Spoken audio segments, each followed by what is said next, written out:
name is Sonia, and I welcome you to this video.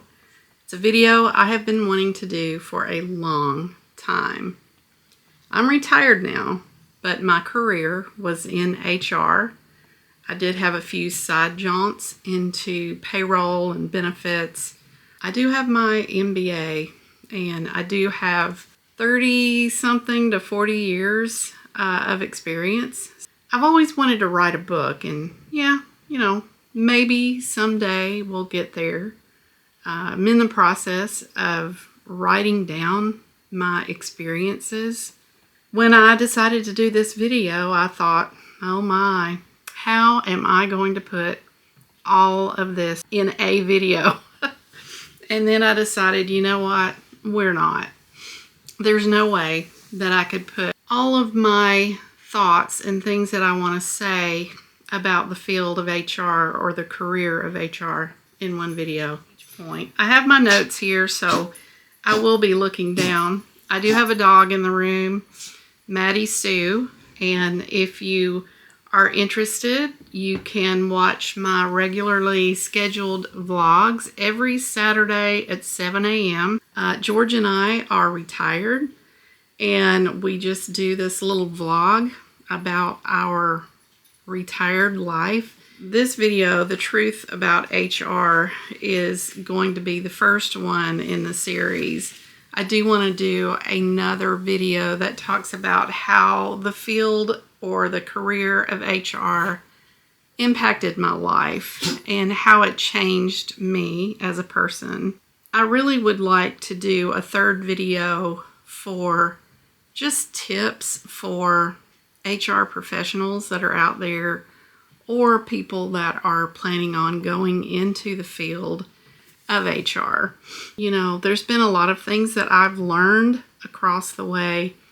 So if you think you might be interested in either my regularly scheduled vlogs or the upcoming videos that I will continue to be doing in this HR series, I would love to have you stick around. So go ahead and subscribe and do that now so that you can come back later.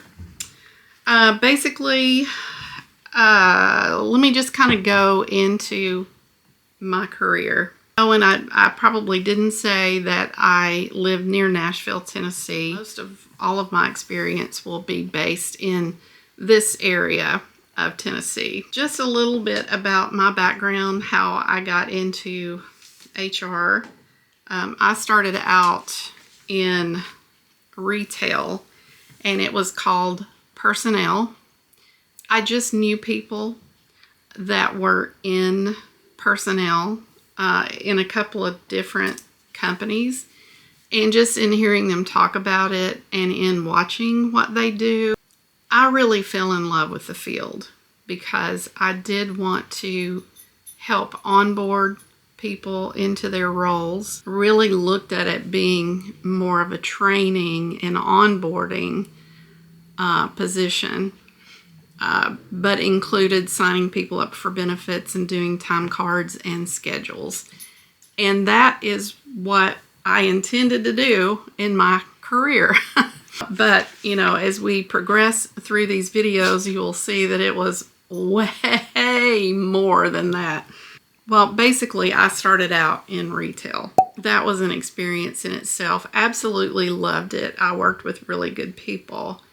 And when I left high school, I went to Lipscomb, which was college then. It's a university now. I have coffee. I'm going to have to drink coffee here to get through all of this. When I graduated from Lipscomb, I got on into a department store in the Nashville area and began my career as a personnel assistant. It was in downtown Nashville. I went to the Green Hills location of this store because they closed the downtown store. I stayed there for a while, and then I decided to make the switch into manufacturing because retail had a top out. In the process of working for that retail company, it was bought out by another retail company that basically gobbled them up, I guess you could say. And they're still in the retail game today very heavily. I became topped out in that particular industry, and I decided, I had a young 2-year-old, and I decided to apply for manufacturing because I had heard, mainly through my dad and a friend that he knew that was in HR, that this was going to be a better move for me, that there would be more money and less of an opportunity for weekend work. Didn't mean there wouldn't be weekend work, because for a long time I actually did take work home and do it on the weekend. So basically, I have been in the plastics industry. That's where I made the move from retail. Just went straight into injection molding plastics. And then from there, when that plant closed, I went into the envelope industry. And then when that plant closed, which that plant had been bought out numerous times, but when it was not going to be there anymore, I took the package and went into the mattress industry, all in manufacturing, all local area. And all of those positions were very different. They were all very similar, but they were all very, very different. That was my kind of career. I have chosen not to list the exact companies, just in case I say something that is too truthful. While I do want to be honest, I just also need to protect myself. So the first truth about HR is that with every role that I've had, it expanded and grew. And that's probably true for a lot of people's roles. You know, the more you do and the more that they see you can do, and the more successful you are, they just know that you're the one, and they're going to have you do all the things. And sometimes it's intentional, you know, because you've been responsible and they know you can handle something like that. And then sometimes it just comes with the role. Any position that I've ever had, it expanded and grew just crazily. As HR, another truth of HR is that you basically, if you're in HR, you're probably going to touch nearly every aspect of the business, just because of your role. And it does kind of depend on the company that you're working for. For example, when I worked in the envelope industry, I would say my role as a generalist there was very broad. We had a corporate office in most of those situations. You know, we were just involved in nearly every aspect. The HR person at each location was on the leadership team at each plant, and I will tell you that I believe really kept us alive at the plant level for a long time, because we developed a cohesive group. We knew what each other's thoughts were, plans were, goals were, and it made everyone understand each other so much better. And we were able to help solve each other's problems. So if you're a manager out there and you can invite different people on to a leadership team to help run your facility and give them part ownership in the process, it's going to make things easier for you and easier for everybody. That is one thing I really liked at that in that industry and in some of the companies in that envelope industry. Not all of them were run well, but some of them were. The last company that I worked for was very opposite of that. You were just in your role. You were responsible for your role. You did your role. or you didn't do your role. If you ran into any problems, you just had to ask somebody.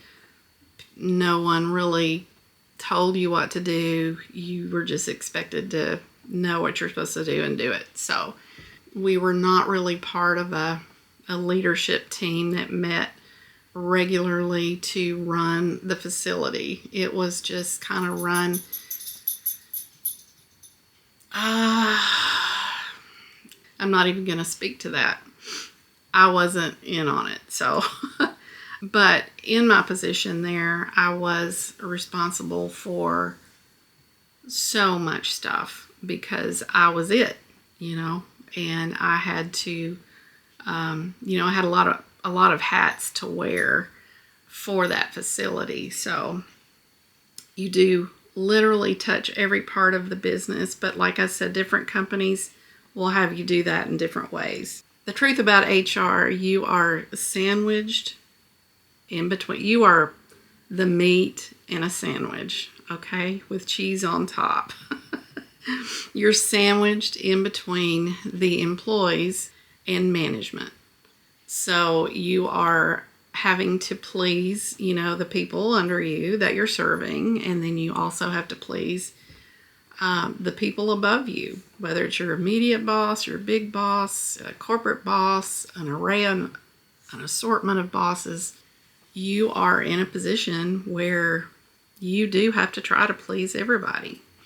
And it's very difficult. And being the meat in the sandwich, you sometimes have to explain reasoning.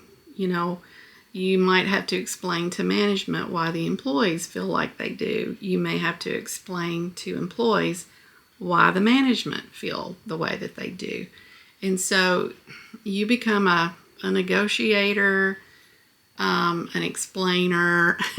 You just have to reason. You have to reason with everyone and always be ready to give an answer for anything and everything that anybody says, does, every rule there is. You're just kind of sandwiched in between.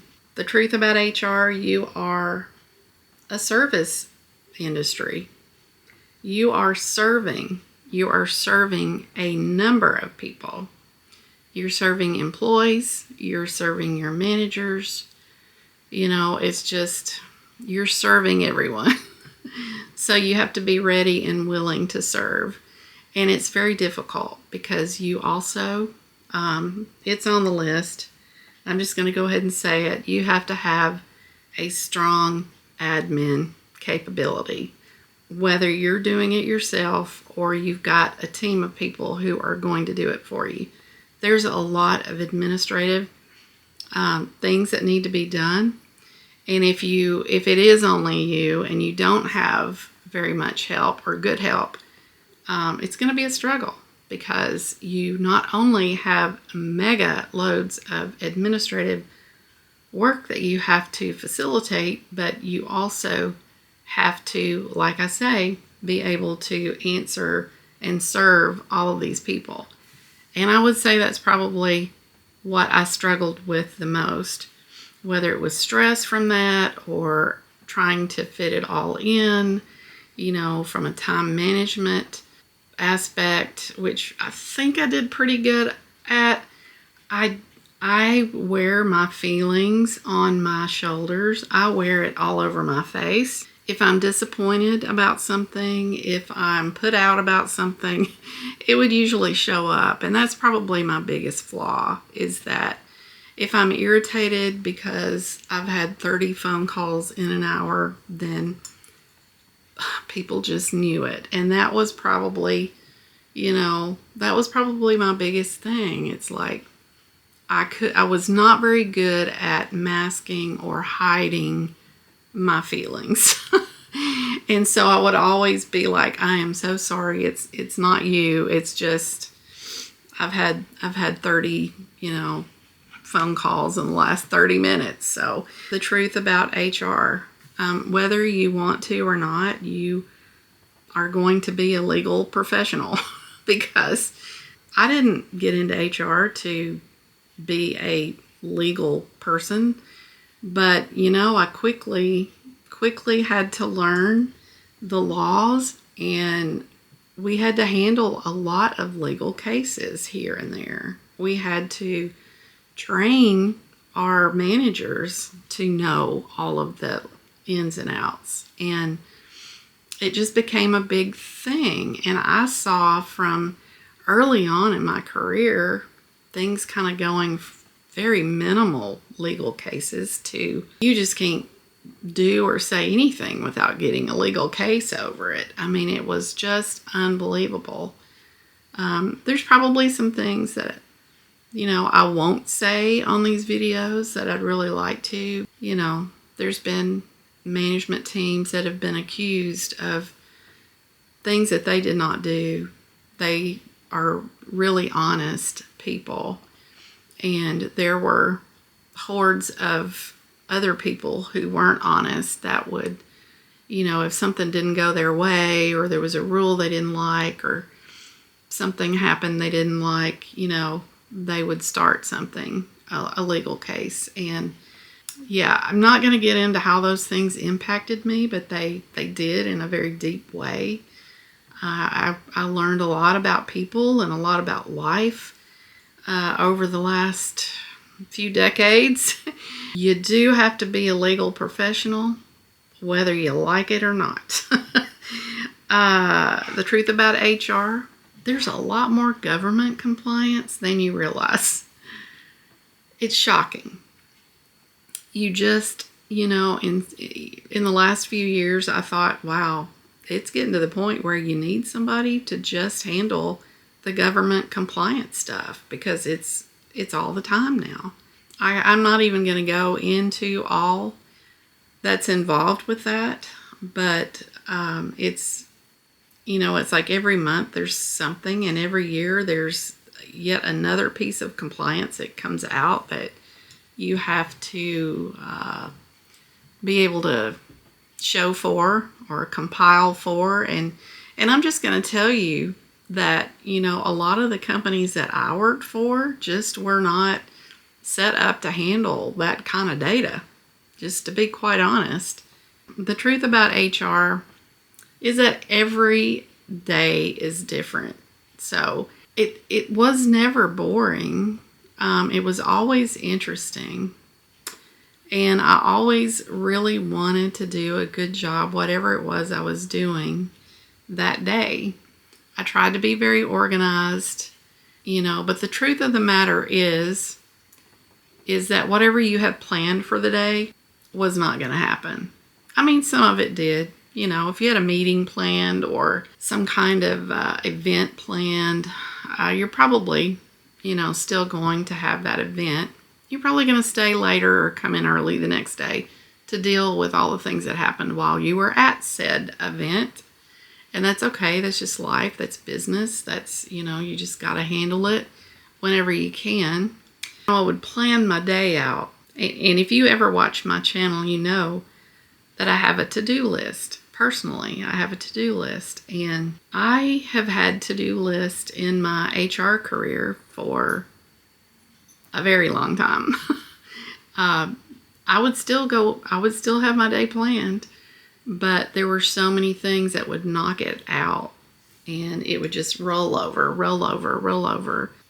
So I really had to work at the time management game to be able to do those things. And, a lot of managers' roles are that way. That's not surprising, but I'm just saying the truth about HR. You're going to plan your day. It's going to be different when you get there. You're probably going to start receiving the calls even before you pull in the parking lot. The truth about HR. This stems from what I just said.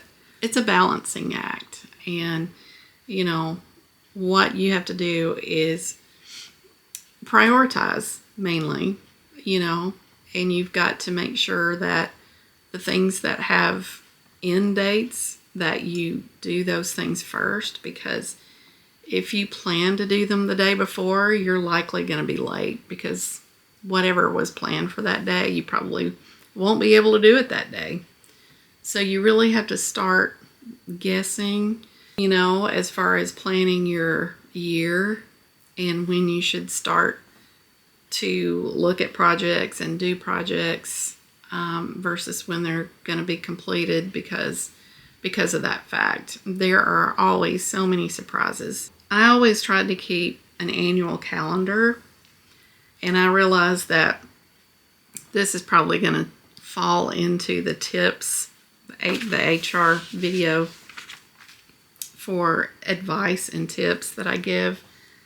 But I ended up keeping a monthly file for each of the projects that I would be handling for that month. And then I also had a 1 to 31 for the first day of the month, the second day of the month, the third day of the month. And I would roll over as needed into that 1 to 31 day pile. And that was the best organization plan that I ever had to be able to combat all the different roles and deadlines and things like that. And unfortunately, I probably didn't learn that until the last decade of my career.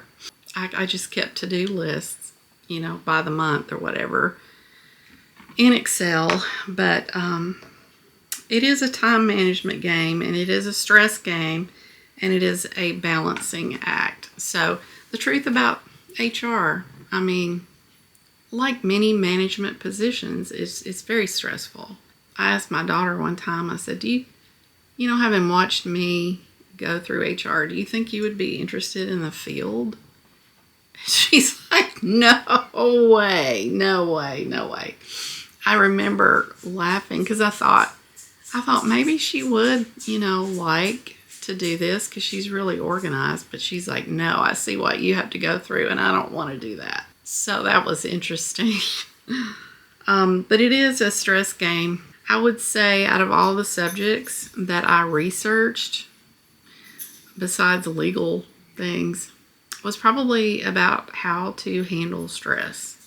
It was a struggle to handle the stress. I would take on so many projects on top of family life, church life. I don't even know all the things through all the years, and it was just really hard. So it's not just the field of HR, and I realize other people in management or even non-management, go through dealing with stress. I was just never really able to deal with it very well. I really think toward the end of my career, that's why I just decided to, when our payroll person left, I decided, I think I just want to do that. I want to do that because every Monday you're doing timesheets. Every Tuesday you're doing payroll. Every Wednesday you're paying taxes, payroll tax. Every Monday was the same. Every Tuesday was the same. And I wanted, for once in my life, to be able to just go into work and check off a box, because that was what I needed to check off for that day. I think after I turned 50, I started to relax a little bit, like I'm going to do the best I can. I'm not going to let this stress get to me. I tried it. I tried it for a while. I even set boundaries. I think back in my 40s, I said, I'm not working weekends anymore. I don't care what happens. If it doesn't get done, it doesn't get done, because I was just working all the time when I needed to be off. And I realized it's not where it's at. That's not where it's at. And I'm going to lose my family if I don't, get this under control. So I think I learned that pretty early on. But, I did have to set some boundaries.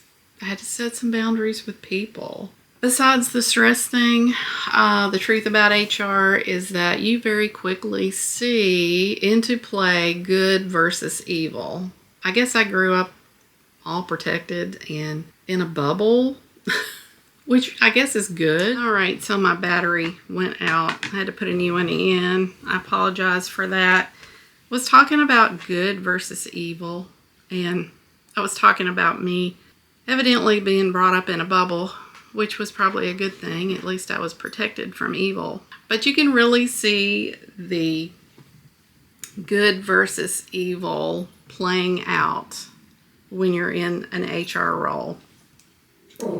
Probably even others of you in various management roles. You can just absolutely see good people that are there. You can see evil playing its part, and you can see the good versus the evil in everything that happens. A new rule or policy comes out. She's a Chihuahua. She always messes up my videos, even when they're serious. How dare her? Maddie, come here. Come here. Let's say hi to everybody. This is Maddie Sue, and she's in the vlogs on Saturdays sometime. You're going to help me tell them about HR? I don't really know what else to say other than you can just see the forces of good versus evil playing out in everything you do.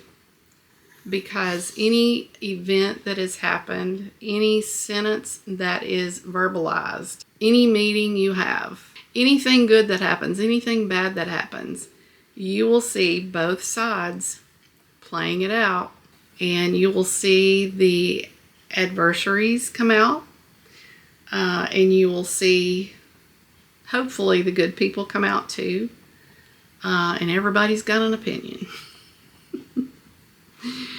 Oh my goodness. Can you imagine the young me, all naive, dealing with these things, putting out a memo here, putting out a memo there, learning my responsibilities, just joyfully going my way, and then having people come to you, storming into your office about this, that, or the other.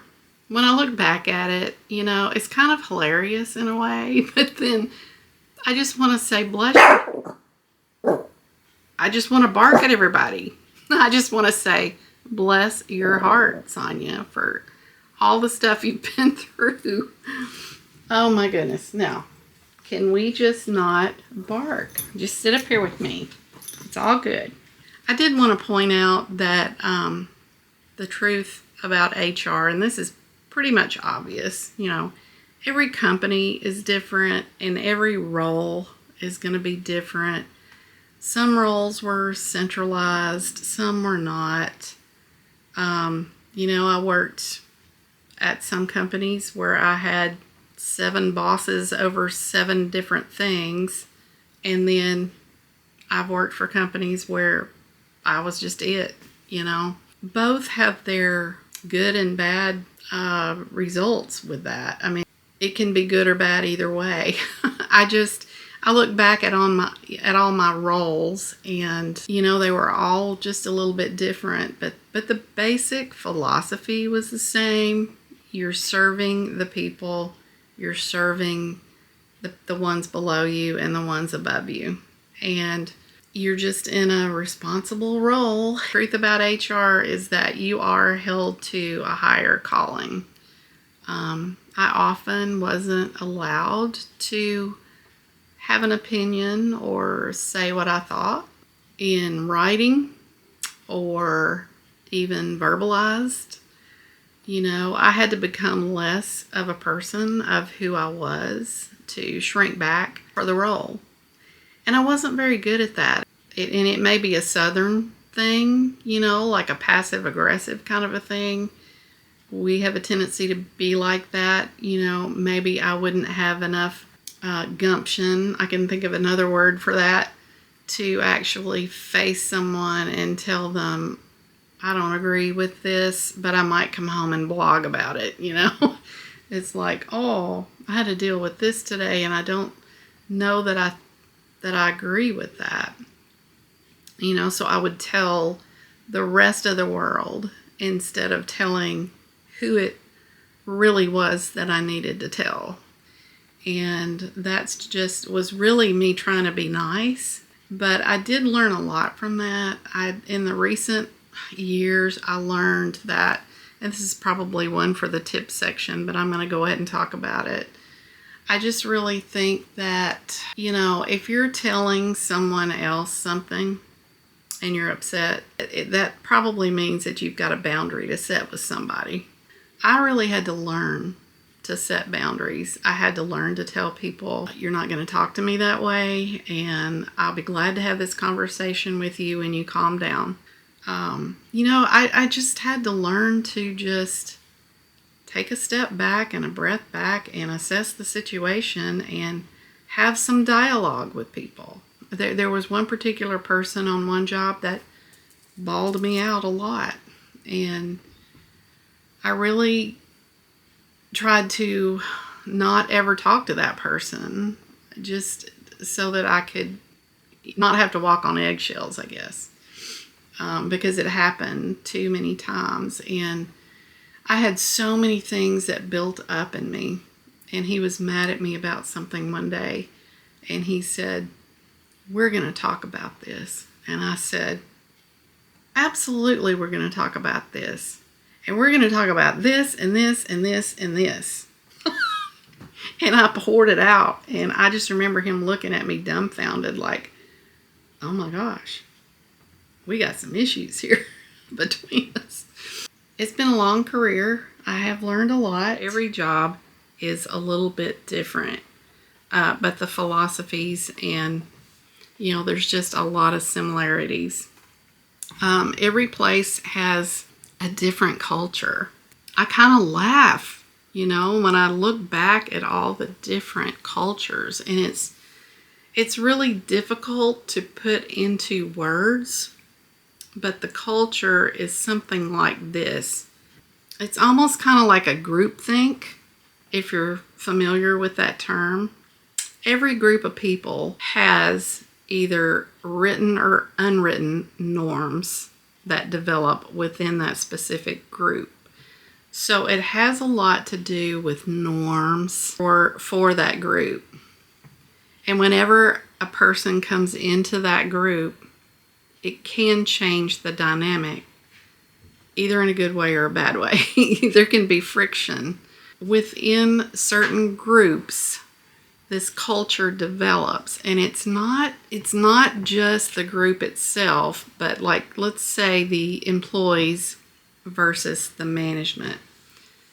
After they interact and there becomes a process of what works and what doesn't work and the dynamics of that particular plant or store or location, these written and unwritten rules or social norms just develop. And it's not just the rules, but how you interact with one another, what becomes acceptable and not acceptable.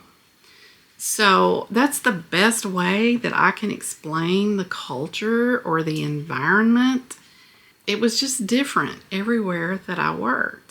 But I really loved the psychological aspect of HR, because the truth about HR is that you could work with your informal leaders. If you could get the informal leaders on your team or to accept the project you are about to roll out, then they're going to take it to the people that look up to them. And it's just amazing what you can do with that.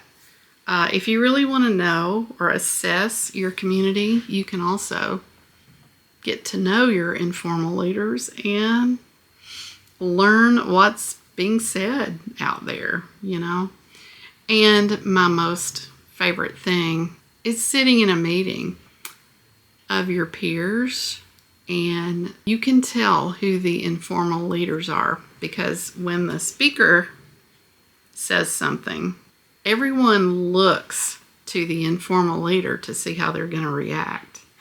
Wonder what their facial expressions are saying over that. Very interesting. I loved the psychology of HR, and there's definitely a psychology to working with people. I had a minor in psychology and probably would have majored in it if I thought I wouldn't have to go to school forever. So I did go back and get my MBA for HR. Yeah, it was in 2006, I think, when I did my MBA. It was my dad passed that year. Studying for that actually helped me through that grief. It was very hard, very difficult time. He went earlier than expected, and so we just were not ready for that. So one of the truths of HR may not be true for every role, but I do think that in HR, within HR, and even some other managerial roles, you can really make the position what you want. Now, your boss may tell you that, no, you can't. You're going to do this, this, this, and this. But honestly, you can make it what you want. And I know that for a fact. I'm just going to say that there are some people who are hired that are better at managing. And there are some people that are hired that are better at administration. And there's some people that are better at this, that, or the other. And in a role, in anybody's role, just about, that person's talent that you hire, they're going to do what they're best at and what they enjoy the most. Whatever that is going to come to the top. It's going to rise like a beloved frothy cream on top of the beverage. It's just the way it is.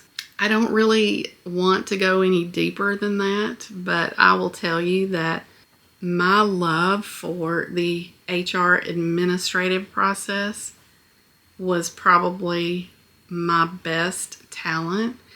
I hesitate to say that because I think I would undercut some things that I was pretty good at, I think. I felt like I was really good at investigating situations. I learned that skill. I learned how to write and to write those up. I probably wrote them up in more detail than I really should have, but a person's abilities and their skills and what they like the most rises to the top, and that's what you spend your time on, and that's what shines. And that's all I can really say. It's not like you go in saying, I'm not going to work on that, because you do work on things that you don't want to do. But where you're going to shine are going to be your talents and your skills. And that's the truth about HR. I will say that in the role of HR, as with many other fields, there's just so many facets. And I'm just going to say, like, payroll, benefits, doing the employee investigations, doing workers' comp, doing safety falls under that realm, legal, compliance. There's just so many facets and so many hats under the HR generalist role that, as you learn that later in your career, you can actually go into specialized fields. There's so many ways that I could take this. I mean, you kind of know what you want your career track to be. I kind of wondered, it's like, do I want to continue on and go into a VP of HR role and maybe be on a board someday, or I kind of had I also thought maybe I can teach classes on HR, since I've had experience in a college situation. I actually thought about that, but there were other possibilities. Like when this payroll position opened up, I've had enough payroll experience that I said, hey, I'm tired and I really want to go into that role, So I kind of wondered if I'd shot myself in the foot, because I thought if they don't let me go in that role, they know I'm tired and they know I'm probably not going to do as good of a job if I'm burned out. It had a lot to do with more than just the job itself. It had a lot to do with sometimes people leave their bosses. I'm trying to say that in a nice way, because I don't want to hurt anyone's feelings. Sometimes people can be a good friend to you and just not be a good boss to you. And maybe they don't even realize they're doing it. I just decided that wasn't for me anymore, and I was at the point where something is going to change, and we just got to figure out what it was. And I prayed about it, and when that role came open, it hit me over the head like a lead balloon, I guess you could say. And so I went into the payroll role. Also had a little bit of accounting, which I'd never had, but I was told I would likely be able to do it, and I was able to do most of it. Not all of it. I was never really good at the reconciliations because there were so many breakdowns, and the spreadsheets were just backward. I don't even know how to say it. They were just confusing, and it didn't make sense to me, and it never broke through to me, and I can usually pick things up. So there was only that one thing that I really couldn't do. But I am here to say that in the HR role, you can eventually figure out what facets you like and then tear off down into something that you feel you'll be good at, specialized. I always kind of felt like benefits. I always loved benefits and insurance. I don't know. I mean, that was just a possibility. There were so many possibilities. The truth about HR, hiring is hard. I used to enjoy the hiring. That was part of one of the reasons I wanted to get into it, was to find the best people for the job. And I loved doing job descriptions. And I mean, you know me, or maybe you don't, but if you watch my normal vlog all the time, you know that I like to write. I like to make lists. I like to analyze things. I like to organize things. And I really loved, it was like a puzzle, to be able to write what a job is and to be able to find someone to fill that role. Sounded easy, right? I don't know. Over the years in HR, things just really got complicated. Running ads really got expensive. There were just so many hedges to jump over to try to find the right person. In the last 10, 15, 20 years, something like that, it just really was very difficult to get the right people in front of you. People ghost you. I mean, society is just rude, y'all. It's not just on Facebook and Instagram. I've never seen the amount of people that will just treat you the way that you get treated, And it seems to be, I'm not even going to call it out. It's a certain group of people, certain age, that just think that ghosting is okay, and it's not. It is not. That's all I'm going to say. That's all I'm going to say. Can you tell I still have a problem with that? The truth about HR, you're going to have a lot of contacts. You're going to get a lot of phone calls. You're going to have a lot of programs. You're going to have a lot of passwords. That's just the way it is. I laughed. I mean, in recent years, I think there was just in HR, I think I counted 30 something passwords. And then when I was in accounting, it was a whole different story because I had to pay taxes in all the different states. Password management in itself is just crazy. The last thing I really want to say in this video is that the very minute that you go into an HR role, or probably most any management role, you're just automatically not going to be liked by some people. They just have this wall. There's just some people that do not like HR. They do not like management. All of a sudden, when someone passes over or gets promoted into a manager role, you're on the other side. It's a wrong, erroneous way of thinking, but that's just the way it is.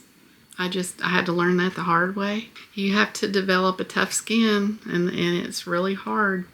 I'm just going to say that in the next video that I do will be how the HR field impacted me.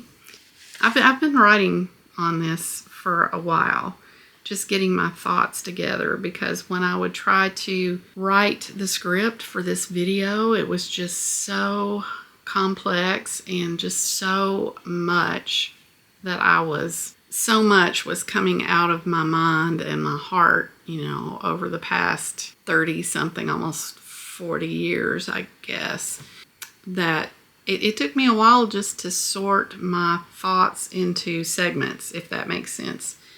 So basically, this one was just the truth about HR.